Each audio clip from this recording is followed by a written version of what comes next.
Ek heet u welkom by die volgende erediens vir die NG Kerk van Karasburg. Dis vir Sondag 28 Januarie 2024. Ek glo en vertrou dat die Here ook u sal seën deur hierdie boodskap wanneer ons aangaan met ons nuwe reeks. Maar voordat ons begin, kom ons bid net eers saam. Ons Hemelse Vader, ons eer u as die almagtige God wat by ons is en wat elke oomblik ook vir ons, Here, kom lei. En ons wil vra dat u ook nou vir ons, Here, deur hierdie boodskap sal help, verstaan ook hoe misdaad in ons lewens inpas, maar ook hoe ons reaksie daarop moet wees. Ons vra, Here, lei vir ons deur u Heilige Gees. Dit bid ons in Jesus naam. Amen. Nou, ons het afgeskop met 'n nuwe reeks genaamd Praktiese Christendom, waarin ons gaan kyk na alledaagse dinge waarmee ons te doen kry. En ook na wat die Bybel daaroor te sê het. Want dan weet hoe ons veronderstel is om op te tree teenoor hierdie dinge en dan ook hoe om tentasies te weerstaan. En dit is regtig alledaagse dinge wat as ons eerlik moet wees, ons partykeer dink ons hanteer dit reg, maar as ons 'n bietjie dieper gaan kyk na wat die woord daaroor vir ons sê, dan besef ons hanteer dit dalk glad nie reg nie. Verlede week het ons gekyk na drank, vandag se tema is misdaad. Nou in die begin was dit maklik om hierdie boodskap te skryf, maar soos wat dit verder gegaan het, moet ek erken, dit al hoe moeiliker begin word, omdat dit as ware 'n spieël is waarna ons kyk, wanneer ons na misdaad kyk, en dat dit teruggedraai word op onsself. So kom ons lees dan vandag se teksvers, Hosea 4 vers 1 tot 4.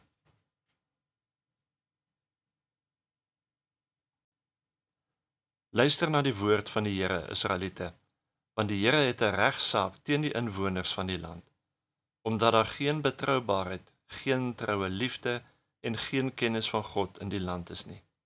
Het myneed en bedrog, moord, diefstal en egbreek toegeneem, en bloedbad volg op bloedbad. Daarom verdor die land, en kwyn almal weg wat daarin woon, saam met die diere van die veld en die voëls van die hemel. Selfs die visse in die waters word bymekaar gemaak. Tog moet 'n mens nie aankla en iemand teregwys nie, want dit is jou mense met wie ek eintlik die stryd voer, priester. Ons lees tot sover. Nou, misdaad is nie iets wat ek regtig aan julle hoef voor te stel nie. Ek dink almal van ons het al op een of ander stadium deurgeloop met 'n inbraak of diefstal. En as ons fyn begin luister na die wêreld rondom ons, dan begin dit 'n baie duidelike prentjie word dat misdaad loop deur die strate van ons land. Net soos die Israeliete hier in ons teksvers van aangekla word. Daar's byvoorbeeld hoeveel keer nou al ingebreek by die kerk die afgelope jaar, en hoeveel mense se huise is ook nie al by ingebreek nie. Nou onlangs weer, verlede week het ek weer van 2 inbrake gehoor. Maar as ons van misdaad praat, kom ons definieer dit net gou, want misdaad is mos nie net inbraak of diefstal nie. Misdaad word geklassifiseer as dis 'n vergryp, 'n kriminele daad, 'n handeling wat 'n politieke of morele wet oortree. So misdaad is met ander woorde enige aksie wat teen die morele wette gaan, soos byvoorbeeld moord, maar dit is tog ook enige aksie wat die wette van die land, wat morele wette natuurlik insluit, sou breek, soos byvoorbeeld diefstal. Misdaad is basies saamgevat die oortreding van die landswette. OK. So nou dat ons dit vasgelê het, wat het die Bybel te sê oor misdaad? En ek is seker meeste van julle weet al reeds wat ons gaan vind daaroor in die Bybel. Ons teksvers vanoggend is waar die Here deur die profeet Hosea kom en die volk kom aankla van misdaad. Dinge soos myneed, met ander woorde valse eedsweer, en bedrog, moord, diefstal, egbreek, en interessant, God het aan die Israeliete gesê, dit is as gevolg van hulle misdade, wat hulle land en mense verdor en wegkwyn saam met die diere. So ons weet en verstaan dat die Bybel dus heeltemal gekant is teen misdaad, en dat dit verkeerd is in die oë van die Here. Maar die vraag wat ons vanoggend wil vra is, hoe tree ons as Christene op teenoor en rondom misdaad? Die dag toe ek die gesteelde goed van die kerk by die polisiestasie moes gaan uitken het, en die persoon wat ingebreek het daar by my kom staan en gevra of ons nie maar net kan vergewe en die saak los nie.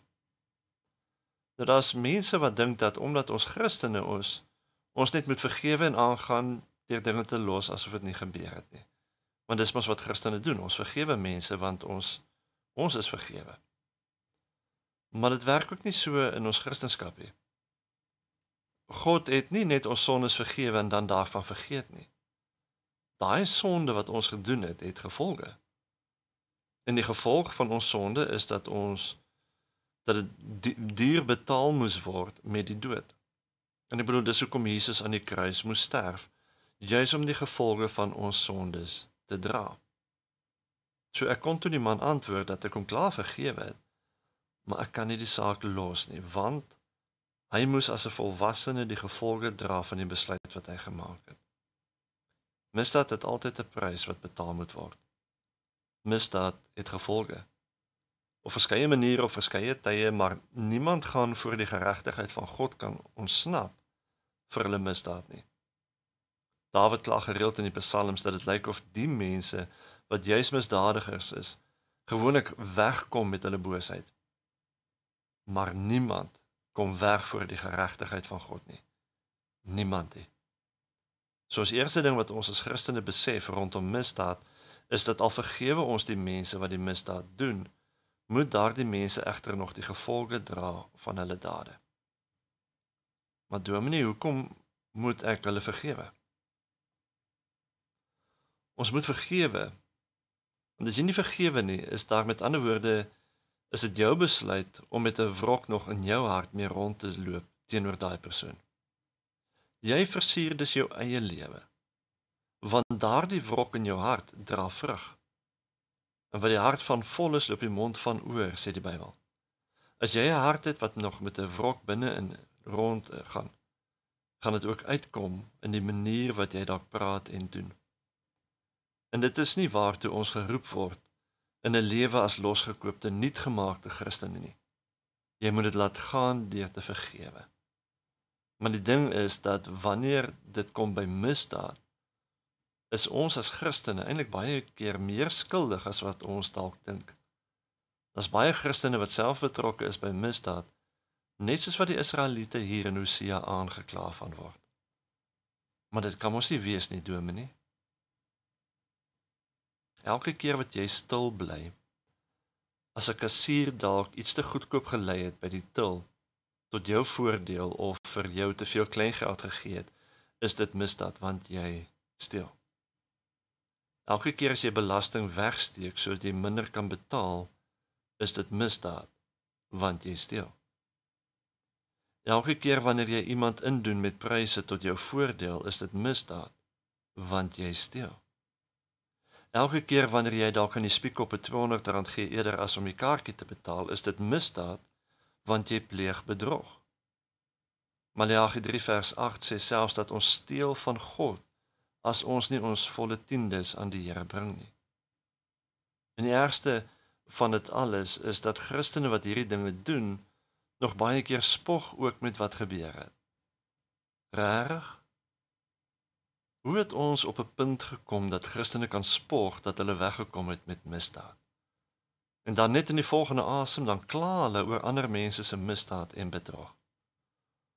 Ek het 'n videogreep gesien waar 'n kind agter in die voertuig aan 'n polisievrou se R20 wat hy gehad het, deur die venster van die kar gegee het, en hulle toe verder kon ry. En die man in die kar het daaroor gelag, maar die vrou was verbaas en ontstel. En die kind het met trots gedink dat hy iets goeds gedoen het. Nou, hoekom het hy so gedink? Het hy dit iewers gesien dalk by sy ouers? Het hy dit iewers gehoor waar hulle vertel het van hoe hulle dit gedoen het en die kind toe aangeneem het, dat dit is maar reg om so te doen? Ons kweek 'n volgende geslag kinders wat dink dit is normaal en reg om misdaad te doen. Want hulle sien en hoor hoe ons bedrog pleeg, deur belastingontduiking of afkoopgeld te gee. Hulle sien hoe ons dalk ander mense wat vir ons werk, slaan en die bloed loop of probeer indoen. Ek het al video's gesien waar kinders in Amerika so verbaas is as hulle in hegtenis geneem word, omdat hulle die wet oortree het, maar omdat hulle regtig gedink het, dit sal nie met hulle gebeur nie. Hulle het gedink dit is oukei om dronk te bestuur of selfs om iemand dood te maak, en dan is hulle heel verbaas en geskok as die polisie hulle kom boei. En dit is nie hoe ons as Christene veronderstel is om te leef nie. Dit is nie die voorbeeld wat ons aan ons kinders of enige ander gelowiges moet wys nie.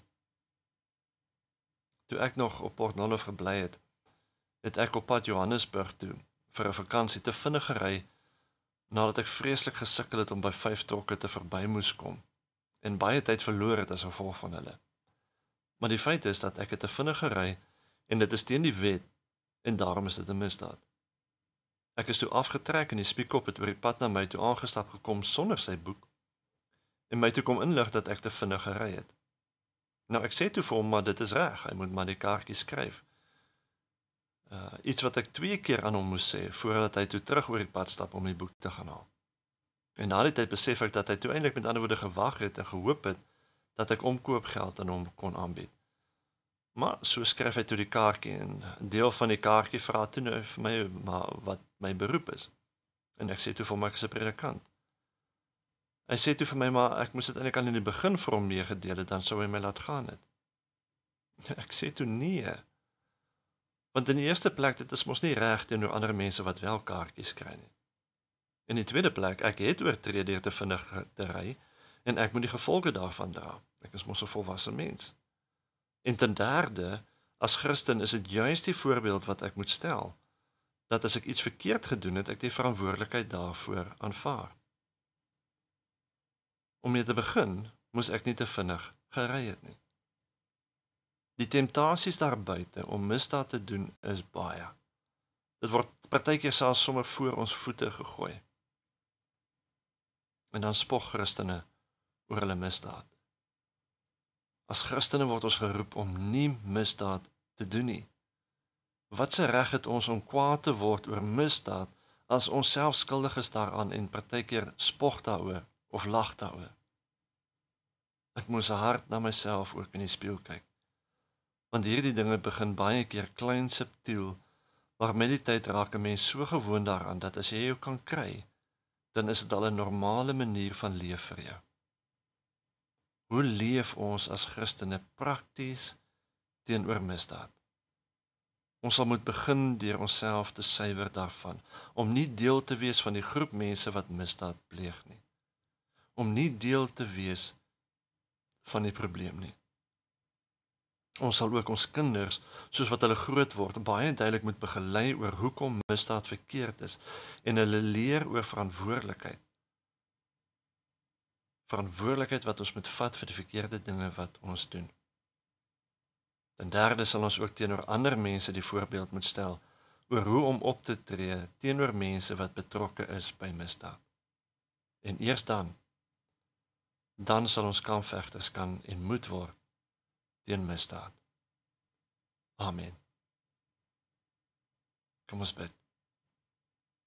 Ons hemelse Here, ons bely en ons vra om verskoning vir waar ons dalk deel is van die misdaadprobleem.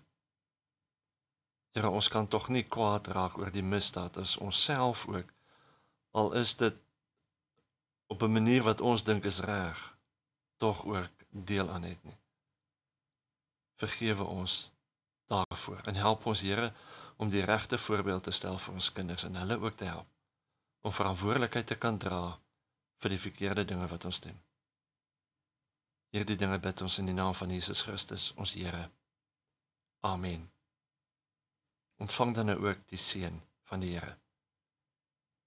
Mag die God van alle genade elke oomblik by julle wees om julle te help herstel, om julle te bemagtig, julle te versterk en julle stewig te vestig ook in die jaar wat voorlê. Amen.